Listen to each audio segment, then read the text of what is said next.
नमस्कार बच्चों, बीसीए वाले के इस सेशन में आपका स्वागत है, अभिनंदन है। और आज ये क्लास 10वीं का एक नया अध्याय प्रारंभ होने जा रहा है जिसे हम विज्ञान कहते हैं। और विज्ञान का ये भौतिकी वाला भाग है जिसका पहला चैप्टर है प्रकाश का परावर्तन। अंग्रेजी में इसको बोलते हैं रिफ्लेक्शन ऑफ लाइट। क्या बोलते हैं? Reflection of light. इसमें दो वर्ड आपको दिखने को मिल रहा है, एक प्रकाश और एक परावर्तन। सबसे पहले प्रकाश है, तो प्रकाश के बारे में हम लोग जानेंगे कि प्रकाश होता क्या है, प्रकाश की क्या क्राइटेरिया है, प्रकाश का क्या प्रॉपर्टी है। इन बात को हम जानने का प्रयास करेंगे। तो पहला बात ये, प्रकाश क्यों आवश्यक है, बताइए कोई हमको। अगर प्रकाश ना हो तो क्या नहीं होगा, हम किसी वस्तु को देख नहीं पाएंगे, यही है ना। अगर प्रकाश ना हो तो हम आपको देख नहीं पाएंगे। मतलब ये कि प्रकाश वह कारक है जिनकी सहायता से, जिनकी वजह से, जिनके कारण हमको कोई वस्तु दिखाई देता है। बात समझ में आ रही? तो प्रकाश क्या है? प्रकाश वह कारक है जिनकी सहायता से किसी वस्तु को देखते हैं। और जानते हैं सर, प्रकाश एक प्रकार की एनर्जी है, ऊर्जा है। क्या है? ऊर्जा है। प्रकाश क्या है? एक प्रकार की ऊर्जा है। किसी ऊर्जा को हम कन्वर्ट करते हैं प्रकाश के रूप में, लाइट के रूप में कन्वर्ट कर सकते हैं। अब ध्यान समझिए, जिन वस्तु से प्रकाश निकलता है उसे प्रकाश स्रोत वस्तु कहते हैं, प्रकाश स्रोत कहते हैं। जहां से प्रकाश निकलता है उसे क्या कहते हैं? प्रकाश के स्रोत कहते हैं, प्रकाश स्रोत कहते हैं। और प्रकाश स्रोत के आधार पर वस्तुएं दो प्रकार की होती है। पहला प्रकार है प्रदीप्त वस्तुएं और दूसरा प्रकार है अप्रदीप्त वस्तुएं। मतलब जो प्रकाश देता है उसे प्रदीप्त कहेंगे, जो प्रकाश नहीं देता है उसे अप्रदीप्त कहेंगे। जो प्रकाश देता है उसे क्या कहेंगे? प्रदीप्त, और जो प्रकाश नहीं देता उसे क्या कहेंगे? अप्रदीप्त कहेंगे। ध्यान समझिए, कुछ वस्तु प्रकाश उत्सर्जित करती है उसे प्रदीप्त वस्तु कहते हैं। सूर्य से प्रकाश निकलता है, जलती हुई बल्ब से प्रकाश निकलता है, जलता हुआ चूल्हा से प्रकाश निकलता है, मोमबत्ती से प्रकाश निकलता है। ये सब क्या है? प्रदीप्त वस्तु है। लेकिन टेबल से प्रकाश नहीं निकलता, चंद्रमा से प्रकाश नहीं निकलता, बेंच से प्रकाश नहीं निकलता। तो ये वस्तु कौन वस्तु है? ये अप्रदीप्त वस्तु है। ये कौन सी वस्तु है? तो ये अप्रदीप्त वस्तु है। बात समझ में आई? अब सर प्रकाश के फंडामेंटल को हमने समझ लिया। तो जब प्रकाश की बात कर रहे हैं, जब प्रकाश निकलता है तो प्रकाश कैसा दिखता है? आपको प्रकाश दिखाई देता है in the form of rays, किरण के रूप में आपको प्रकाश आ रही है। आपके पास जो प्रकाश आ रही है वो डायरेक्ट प्रकाश नहीं, प्रकाश किरण के रूप में हमारे पास आ रही है। तो सर प्रकाश की किरण किसे कहते हैं? प्रकाश की किरण किसे कहते हैं? तो एक सरल रेखा में चलने वाले प्रकाश को प्रकाश की किरण कहते हैं, द रेज ऑफ लाइट, है ना। सरल रेखा में जो प्रकाश चल रहा है, सरल रेखा में जो प्रकाश चल रहा है उसे प्रकाश की किरण कहेंगे, है ना। ओके बात। अब आइए बस, अब जब प्रकाश की किरण है तो बहुत सारे किरण को एक साथ लेते आइए। देयर आर लॉट्स ऑफ किरण, रेज। बहुत सारा किरण को एक साथ अपने साथ लेते आइए तो किरण का समूह बन जाएगा। बन जाएगा कि नहीं बन जाएगा? बनेगा कि नहीं बनेगा? और इसी किरण के समूह को हम लोग किरण पुंज कहते हैं। क्या कहते हैं? किरण पुंज कहते हैं। किरणों के समूह क्या कहते हैं? किरण पुंज कहते हैं। और सब जानते हैं किरण पुंज 3 प्रकार का होता है। किरण पुंज एक होता है अपसारी, समांतर, अभिसारी, डायवर्जिंग, पैरेलल, क्या कन्वर्जिंग। क्या समझिए?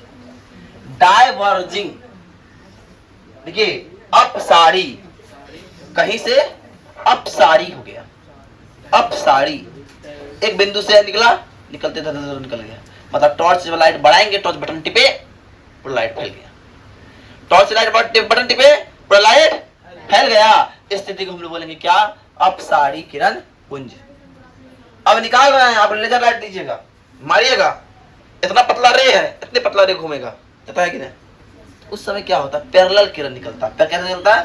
पैरेलल किरण, समांतर किरण निकलता है। और इस किरण पुंज को क्या बोलते हैं? समांतर किरण पुंज कहते हैं। लेकिन एक स्थिति ऐसी है कि बहुत सारे किरण पुंज उधर से भी आ रहा है, इधर से भी आ रहा है, उधर से भी आ रहा है, इधर से भी आ रहा है, और सब जगह आके किसी एक बिंदु पे मिल जाए। इस प्रकार के किरण पुंज को क्या बोलते हैं सर? अभिसारी किरण पुंज कहते हैं। बोलो ये बात समझ में आई? समझ में आई जी? इसको नोट डाउन कीजिए पहले। अब देखिए, अब हमको जानना है 3 प्रकार की वस्तुएं होती है। एक होती है पारदर्शी, एक होता है पारभासी, एक होता है अपारदर्शी। ध्यान समझिएगा। अब हमारे पास ये क्या है? चश्मा है, कांच का है।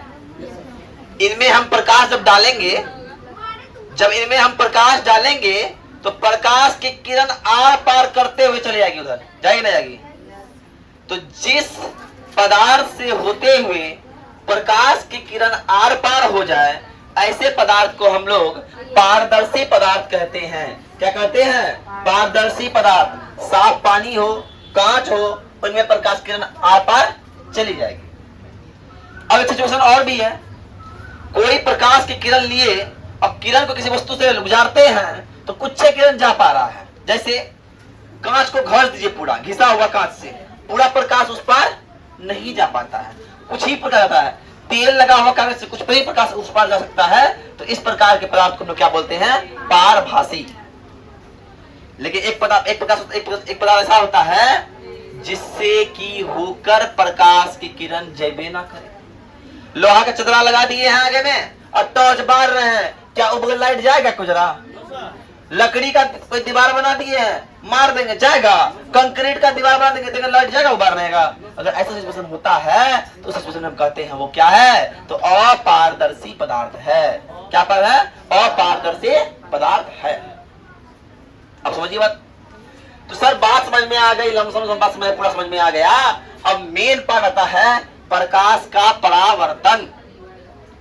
हमने कहा था हमको कौनो वस्तु देखना अगर है तो ओकरा बीच में प्रकाश का परावर्तन घटना घट रहा है, इसलिए हमको दिखाई दे रहा है, दिखाई।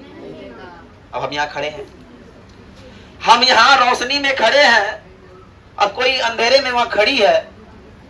हम यहाँ रोशनी में खड़े हैं और कोई अंधेरे में वहां खड़ी है और हमरे ऊपर प्रकाश पड़ रहा है और हमारा प्रकाश हमरे ऊपर पड़ के उसका आंख में टकरा रहा है, तो उसको वो हमको देख रही है कि हम क्या कर रहे हैं। लेकिन वो अंधेरे में खड़ी है और हम प्रकाश में खड़े हैं, ओकरा पे प्रकाश पड़िए न रहा है और हम यहाँ खड़ा होकर पूरा खूब जोर लगा रहे हैं कि दिखाई दे रहा है जी, नहीं दिखेगी, वो हमको नहीं दिखेगी। इसका मतलब ये है कि जब प्रकाश का किरण का परावर्तन नहीं हो पा रहा है हम तक, ये लेकिन वो हमको दिखाई। तो प्रकाश का परावर्तन क्यों जरूरी है? कौनो चीज को देखने के लिए उसका आपतित किरण फिर परावर्तित किरण आंखों तक आएगा और वस्तु हमको दिखने लगेगा। बोल बात समझ में आई? तो अर्थात प्रकाश की किरण का, एक कांच लिए लाइट मारे, टकराया, टक लौट गया। प्रकाश की किरण का कौनो वस्तु से टकराकर लौट जाने की घटना को हम लोग क्या बोलेंगे? प्रकाश का। क्या बोलेंगे? प्रकाश का। ध्यान समझिए, हमारा ये कांच था और यहाँ से हम टॉर्च जला रहे हैं, टॉर्च जल रहा है, लाइट निकल रहा है। ध्यान समझिए, टॉर्च जाले, मान लो टॉर्च है, ऐसा टॉर्च वैसा वाला टॉर्च है, बैटरी लगा हुआ है ना। टॉर्च जलाए, लाइट निकल रहा है, वो लाइट आके यहाँ टकराया और टकरा के यहाँ से टकराया या टकरा के लौट गया और टकरा के जो लौटा, इसी घटना को हम लोग क्या बोले? प्रकाश का। लेकिन सर टकरा के जो लौट रहा उसके घटना में कुछ तो हो रहा है, बहुत क्रियाकलापें हो रही है। तो पहला क्रियाकलाप, कोई आया टकराया, किसी पे टकराया और किसी से टकरा के लौट गया। कोई आया टकराया, किसी पे टकराया और टकरा के लौट गया, है क्या ना? तो जो टकरा रहा उसको बोलते हैं आपतित किरण, जो टकरा के लौट रहा उसको बोलते हैं परावर्तित किरण। टकराया आपतित, टकरा के लौटा परावर्तित। लेकिन जिस बिंदु प्रकाश बिंदु बोलेंगे आपतन बिंदु, जिस बिंदु प्रकाश का बोलेंगे आपतन बिंदु।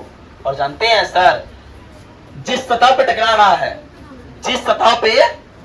रहा है और जहां पे टकरा रहा है उससे खींचा गया लंब क्या कहलाता? अभिलंब कहलाता। क्या कहता है? तो वही बात है, आपतित किरण किसे कहते हैं? प्रकाश की वे किरण जो किसी वस्तु से जाकर टकराती है, आपतन किरण। आपतन बिंदु, प्रकाश की वे किरण जिस बिंदु पे जाकर टकराती है उस बिंदु क्या बोलते हैं? आपतन बिंदु। और प्रकाश की वे किरण जब आपतित किरण के बाद टकरा के लौटती है उसे क्या बोलते हैं? परावर्तित कोण को किरण बोलते हैं। और अभिलंब क्या होता है? अभिलंब वो होता है जो सतह के वे किरण वे जो आपतन बिंदु पर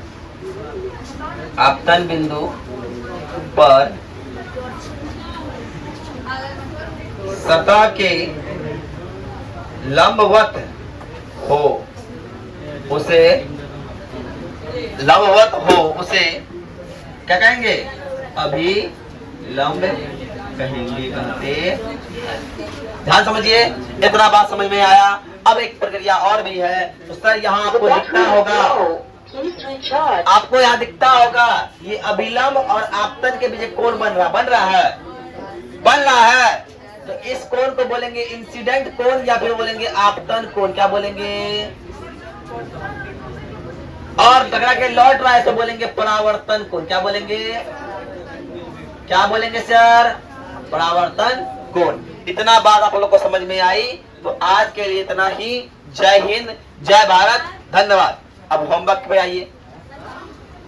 पहला बार होमवर्क में करना क्या है? जितना आपको हम लिखाए हैं ये सारा कॉपी में नोट्स में बन के आना चाहिए, पहला चीज।